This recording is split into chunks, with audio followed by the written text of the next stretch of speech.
salatullah salamullah ala taha rasulillah, salatullah salamullah ala yasin habibillah, ala yasin habibillah.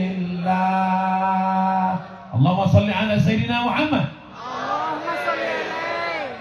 Kenapa Ustadz suruh jamaah semuanya menyalakan? Untuk TikTok,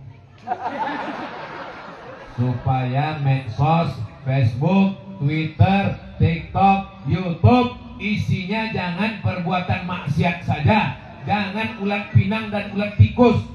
Isinya ada sholawat, ada zikir, ada tabligh akbar, ada pengajian. Nanti kalau orang bertanya, ada orang Islam di Sebatik, ada tabligh akbar di Sebatik, ada pengajian di Sebatik. Ini orang Sebatik.